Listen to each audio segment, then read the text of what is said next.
Hello everyone, welcome you all. पिछले video में हमने प्रिंसिपल स्ट्रेसेस के बारे में पढ़ा था। अब हम उसके न्यूमेरिकल्स कुछ सॉल्व कर लेते हैं। तो हमारा पहला न्यूमेरिकल है a simply supported beam of rectangular section 200 mm wide and 300 mm deep. एक सिंपली सपोर्टेड बीम दी है जिसका क्रॉस सेक्शन कुछ इस प्रकार का है, इसकी डेप्थ 300 mm है और विड्थ 200 mm है। इस पर यूडीएल एक्ट कर रहा है 6 किलो न्यूटन पर मीटर का, और इसका जो लेंथ दिया है, स्पान दिया है, वो 4 मीटर का है। कैलकुलेट मैग्नीट्यूड और and direction of principal stress at 0.5 metre from the left support. Left support से 0.5 मीटर पर मुझे प्रिंसिपल स्ट्रेसेस की वैल्यू निकालनी है। तो मेरा जो पॉइंट है वो लेफ़्ट सपोर्ट से 0.5 मीटर की डिस्टेंस पर है और 50 mm above neutral axis. Neutral axis से कितने ऊपर है? 50 mm की डिस्टेंस पर है। तो इस सेक्शन पर मुझे प्रिंसिपल स्ट्रेसेस की वैल्यू कैलकुलेट करनी है। पिछले वीडियो में हमने अलग अलग सेक्शंस पर शियर स्ट्रेस की वैल्यू कैलकुलेट की थी, तो हम उसी प्रिंसिपल को अप्लाई करेंगे। हम स्टार्ट करते हैं सॉल्यूशन। तो सबसे पहले इस बीम में मुझे शियर फोर्स और बेंडिंग मोमेंट निकालना पड़ेगा। कहाँ पर? जो मेरा सेक्शन है 0.5 मीटर फ्रॉम लेफ्ट हैंड। तो यूडीएल के केस में जो मेरी रिएक्शन आती हैं वो कितनी आ जाएंगी? ये जो टोटल लोड जो लग रहा है यूडीएल, इसको मैं अगर पॉइंट लोड में कन्वर्ट कर दूं 6 × 4, तो ये मेरा पॉइंट लोड हो गया। और फिर जब मैं इसको डिस्ट्रीब्यूट करूंगा तो मेरी जो रिएक्शंस की वैल्यू आ जाएगी वो हाफ आ जाएगी इसके। मतलब ये जो टोटल लोड है वो आधा इधर डिस्ट्रीब्यूट हो जाएगा, आधा इधर डिस्ट्रीब्यूट हो जाएगा। तो मेरी आर ए और आर वी की वैल्यू कितनी आ जाएगी? 12 किलो न्यूटन। इसको हम इक्वेशन ऑफ इक्विलिब्रियम लगा के भी सॉल्व कर सकते हैं। तो मैंने वही किया है, पहले सिग्मा v = 0 लगाया। तो मेरे सारे वर्टिकल फोर्सेस, पहला फोर्स है आर ए, दूसरा है आर बी, इक्वल टू 24 कैसे आया? इस यूडीएल को मैंने पॉइंट लोड में कन्वर्ट कर लिया। तो यूडीएल की इंटेंसिटी इंटू टोटल डिस्टेंस, तो ये मेरा हो गया 24। उसके बाद में मैंने ए के अबाउट मोमेंट 0 ले लिया। उसके बाद मैंने लिया सिग्मा एम ए = 0।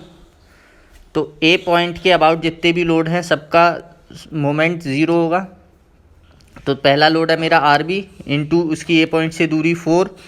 दूसरा लोड है मेरा यूडीएल जिसको मैंने पॉइंट लोड में कन्वर्ट किया, तो 6 × 4, और ये सेंटर पर लगेगा तो ये डिस्टेंस हो जाएगी 2 मीटर। तो इंटू 2 मेरे ये लोड एक्ट कर रहे थे। तो यहाँ से मैंने इसको सॉल्व किया तो मेरा आर बी 12 आ गया और आर ए भी 12 आ गया। अब मैं इसका अगर शियर फोर्स डिस्ट्रीब्यूशन बनाऊँगा तो कुछ इस प्रकार से बनेगा। यहाँ पर शियर फोर्स 12 आएगा और बी पर भी -12 आएगा। तो जब हम इसको मिला देंगे तो मेरा जो शियर फोर्स डायग्राम है वो इस प्रकार से आ जाएगा। तो मुझे शियर फोर्स कहाँ पर निकालना है? At distance 0.5 metre from left support. तो यहाँ पर शियर स्ट्रेस कैलकुलेट करने के मेरे पास दो तरीके हैं। या तो मैं डायरेक्ट कैलकुलेट कर लूँ जैसे हम SFD BMD में कैलकुलेट करते हैं। दूसरा तरीका है मैं ट्राइंगल लॉ लगा के भी सॉल्व कर सकता हूँ। तो हम पहले डायरेक्ट देख लेते हैं, डायरेक्ट कैसे शियर फोर्स निकलेगा। इस सेक्शन के लेफ़्ट में जितने भी फोर्सेस हैं वो हम देख लेते हैं कितने हैं। तो मेरा पहला फोर्स है आर ए, तो मैंने आर ए लिया 12, अपवर्ड है इसलिए प्लस लिया। दूसरा मेरा फोर्स है इस सेक्शन में जो यूडीएल एक्ट कर रहा है वो फोर्स है, तो उस यूडीएल को मैंने पॉइंट लोड में बदला तो कितना आ जाएगा? यूडीएल की इंटेंसिटी है मेरी 6 और ये जो डिस्टेंस है वो कितनी है? 0.5, और ये यूडीएल डाउनवर्ड एक्ट कर रहा है तो इसको हम नेगेटिव लेंगे। और कोई लोड नहीं लग रहा है इस जो सेक्शन है लेफ़्ट वाला उसमें। तो मेरा यहाँ से शियर फोर्स कैलकुलेट आ जाएगा 12 - 6 × 0.5 हो जाएगा 3। तो मेरा शियर फोर्स कैलकुलेट होके आ गया 9 किलो न्यूटन। दूसरा अगर मैं ट्राइंगल लॉ से सॉल्व करूँ तो क्या होगा? तो मैं इसमें अगर ट्राइंगल लॉ लगा देता हूँ तो मेरे दो ट्राइंगल बन जाएंगे। अगर मैं इस पोर्शन में देखूं तो मेरा पहला ट्राइंगल हो गया ये बड़ा वाला ट्राइंगल।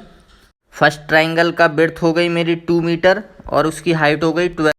अब मैं सेकंड ट्राइंगल की बात करूं तो उसकी जो विड्थ है वो कितनी हो जाएगी, टोटल 2 है, उसमें से 0.5 माइनस कर दूंगा तो 1.5 मीटर उसकी विड्थ हो जाएगी।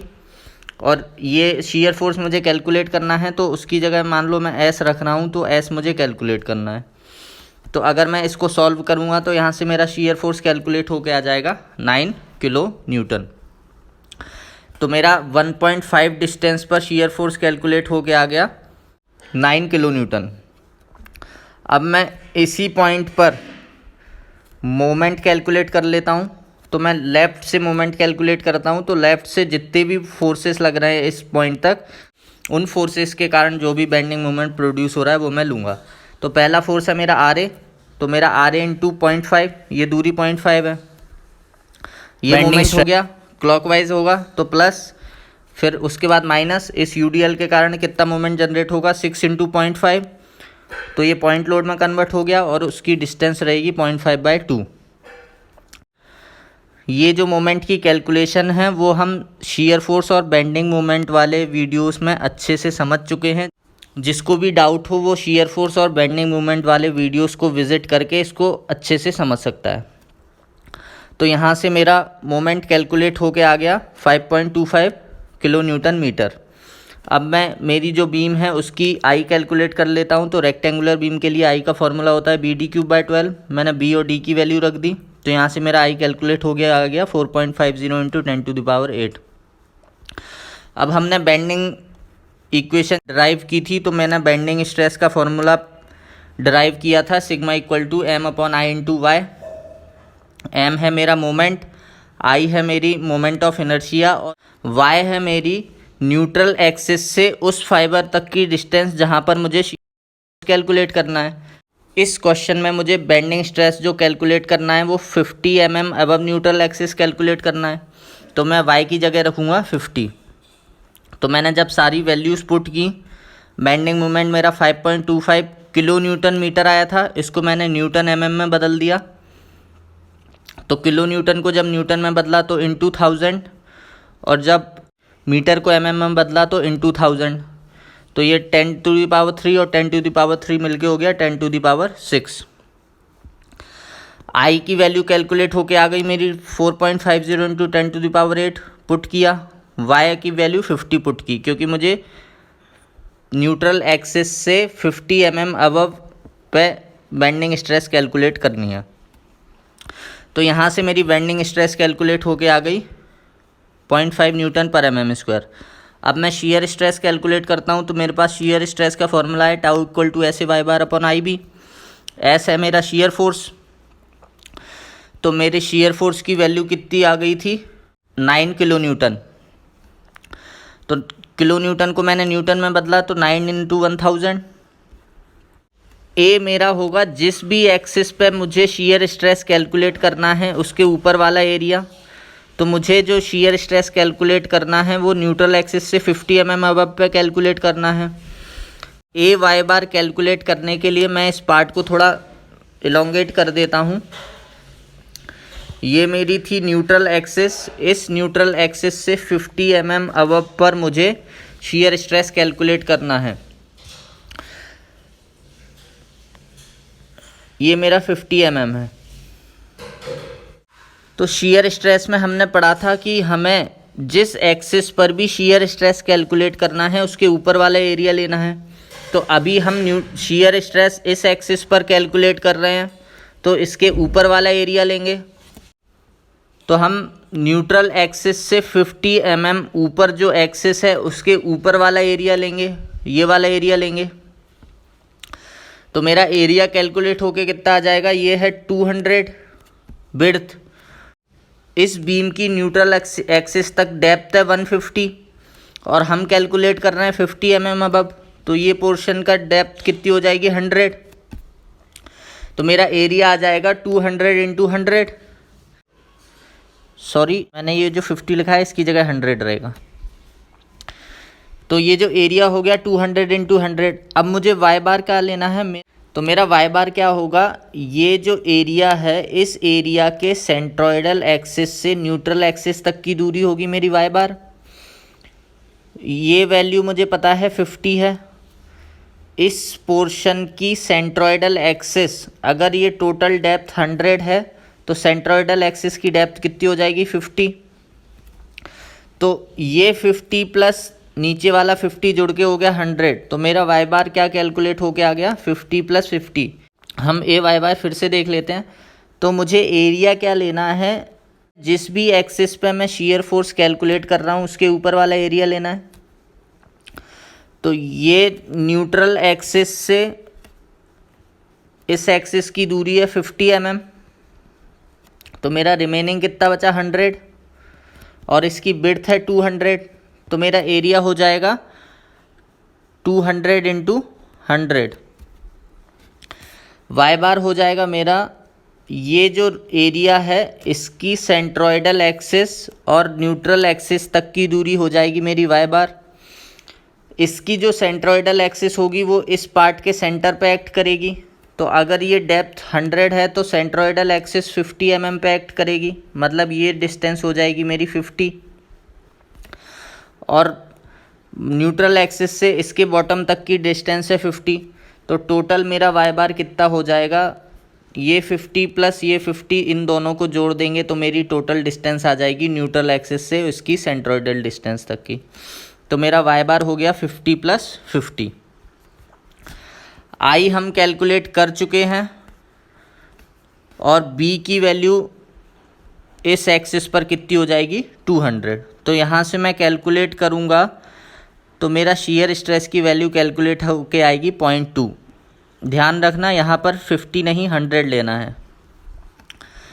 अब नेक्स्ट हम प्रिंसिपल स्ट्रेस कैलकुलेट कर लेते हैं। तो प्रिंसिपल स्ट्रेस कैलकुलेट करने का हमने फार्मूला देखा था। क्या फार्मूला था, sigma x plus sigma by by 2 plus minus, जब हम सिग्मा 1 कैलकुलेट करेंगे तो पॉजिटिव साइन लेंगे और सिग्मा 2 कैलकुलेट करेंगे तो नेगेटिव साइन लेंगे। तो फार्मूला मेरा हो जाएगा sigma x plus sigma y by 2 plus minus sigma x minus sigma by 2 का whole square plus tau x y का होल स्क्वायर, और ये है अंडर रूट में पूरा। अब इसमें जो सिग्मा की मैंने जो वैल्यू कैलकुलेट की है वो मेरे पास केवल एक ही वैल्यू है। तो हम इस सिग्मा को सिग्मा एक्स या सिग्मा वाई की जगह कहीं भी रख सकते हैं, कोई अंतर नहीं पड़ेगा। अगर मेरे पास दो स्ट्रेस होते तो फिर मैं उनको सिग्मा एक्स और सिग्मा वाई की जगह रखता अलग अलग, बट इस केस में मेरे पास बेंडिंग स्ट्रेस की एक ही वैल्यू है। तो मैं इस वैल्यू को सिग्मा एक्स की जगह भी पुट कर सकता हूँ और सिग्मा वाई की जगह भी पुट कर सकता हूँ। आंसर में इससे कोई चेंज नहीं आएगा। तो हम सिग्मा को सिग्मा एक्स की जगह पुट करते हैं और सिग्मा वाई की जगह हम क्या पुट करेंगे, 0 पुट करेंगे। आप चाहें तो इस वैल्यू को सिग्मा वाई में पुट करके और सिग्मा एक्स की वैल्यू 0 पुट करके भी सॉल्व कर सकते हैं, आंसर सेम ही आएगा। सिग्मा एक्स की जगह जो हमने सिग्मा कैलकुलेट करा था उसकी वैल्यू रख दी, सिग्मा वाई मेरा 0 हो जाएगा। तो सिग्मा एक्स की वैल्यू रख दी 0.58, सिग्मा वाई 0 तो 0.58 by 2 plus minus under root sigma y की वैल्यू 0 रख दी, और टाउ एक्स वाई की वैल्यू मेरी कितनी आ गई 0.2 कैलकुलेट होके आई थी, मैंने 0.2 रख दिया। जब इसको सॉल्व किया तो मेरा क्या आ जाएगा 0.29 प्लस माइनस 0.35। अब सिग्मा 1 कैलकुलेट करना है तो मैं पॉजिटिव साइन लूँगा, तो मेरा सिग्मा 1 आ जाएगा 0.29 प्लस 0.35, तो ये आ जाएगा 0.64। और सिग्मा 2 कैलकुलेट करूँगा तो नेगेटिव साइन लूँगा, तो 0.29 माइनस 0.35, तो ये मेरा आ जाएगा 0.06। तो पॉजिटिव है उसको कंप्रेशन लूँगा और नेगेटिव को टेंशन लूँगा, तो मेरी सिग्मा 1 आ गई कंप्रेसिव और सिग्मा 2 आ गई टेंसाइल। हमारा नेक्स्ट न्यूमेरिकल है, और rectangular block of material is subjective to tensile stress. एक रेक्टेंगुलर ब्लॉक है जिस पर टेंसाइल स्ट्रेस लग रहा है 100 न्यूटन पर mm स्क्वायर का एक प्लेन पर, और दूसरे प्लेन पर 50। तो मैंने एक रेक्टेंगुलर बॉक्स लिया, एक पर 100 न्यूटन पर mm स्क्वायर का स्ट्रेस लगा दिया, दूसरे पर 50 न्यूटन पर mm स्क्वायर का स्ट्रेस लगा दिया। और इस पर शीयर स्ट्रेस भी लग रहा है 60 न्यूटन पर एमएम स्क्वायर का, तो इस पर मैंने शीयर स्ट्रेस को भी लगा दिया 60 न्यूटन पर एमएम स्क्वायर का। अब मुझे क्या कैलकुलेट करना है, direction of principal plane, magnitude of principal plane and magnitude of greatest shear stress. इन तीनों पार्ट से रिलेटेड जो फॉर्मूलेस यूज़ होंगे वो हम पिछले वीडियो में अच्छे से समझ चुके हैं। जिनको डाउट हो वो इससे पिछले वाला वीडियो जो प्रिंसिपल स्ट्रेस की थ्योरी वाला वीडियो है वो जाके एक बार देख लें और उस वहाँ से समझ सकते हैं कि ये फॉर्मूले कैसे डराइव हुए थे और हम उनको यहाँ कैसे यूज़ कर पा रहे हैं। तो इस क्वेश्चन में मुझे केवल डायरेक्ट फार्मूले यूज़ करने हैं, तो हम देख लेते हैं। हमने डायरेक्शन ऑफ प्रिंसिपल प्लेन का क्या फार्मूला पढ़ा था, tan 2 theta equal to 2 tau x y upon sigma x minus sigma y. Tau x y मतलब शीयर स्ट्रेस की वैल्यू मुझे 60 दी है, तो 2 इंटू 60। एक डायरेक्शन में मेरा स्ट्रेस दिया है 100 और दूसरे डायरेक्शन में दिया है 50, तो मैंने सिग्मा एक्स ले लिया 100, सिग्मा वाई ले लिया 50। अब हम ये कैसे डिसाइड करेंगे कि सिग्मा एक्स की वैल्यू क्या लेनी है और सिग्मा वाई की वैल्यू क्या लेनी है। तो मेरा ये जो थीटा इंक्लिनेशन है वो किससे इंक्लिनेशन है, सिग्मा एक्स वाले प्लेन से। तो अगर मैं इस प्लेन को सिग्मा एक्स लेता हूँ तो मेरा यहाँ से जो इंक्लिनेशन होगा वो थीटा होगा। अब इस सिग्मा एक्स की वैल्यू मैं अगर 50 रखता हूँ तो मेरा जो इंक्लिनेशन आएगा वो इस 50 वाले प्लेन से आएगा, और अगर मैं सिग्मा एक्स की जगह 100 रखता हूँ तो मेरा जो इंक्लिनेशन आएगा वो 100 न्यूटन पर एमएम स्क्वायर वाले प्लेन से आएगा। क्लियर। तो यहाँ पे कंफ्यूज नहीं होना कि सिग्मा एक्स ही 100 लेना है। हम सिग्मा एक्स की जगह 50 भी ले सकते हैं, बट जो इंक्लिनेशन आएगा फिर हमारा जो इंक्लिनेशन आएगा वो 50 न्यूटन पर एमएम स्क्वायर पे जो स्ट्रेस लग रहा है उस प्लेन से आएगा। तो अब मैं यहाँ पे सिग्मा एक्स को 100 मान के चल रहा हूँ और सिग्मा वाई को 50। मतलब इस प्लेन पे जो स्ट्रेस लग रहा है वो 100 है और इस प्लेन पे जो स्ट्रेस लग रहा है वो 50 है। तो मेरा जो ये इंक्लिनेशन जो आया है वो इस प्लेन से आया है। अगर मैं यहाँ पर सिग्मा एक्स की जगह 50 रखता तो ये 50 वाला प्लेन हो जाता मेरा और ये 100 वाला प्लेन हो जाता, फिर मुझे जो इंक्लिनेशन मिलता वो 50 वाले प्लेन से मिलता। क्लियर। तो यहाँ पे कंफ्यूज नहीं होना कि सिग्मा एक्स कितना रखना है और सिग्मा वाई कितना रखना है। तो सिग्मा एक्स की जगह मैंने 100 रखा, सिग्मा वाई की जगह 50 रखा, तो मेरा यहाँ से tan 2 थीटा कैलकुलेट होके आ गया 2.4।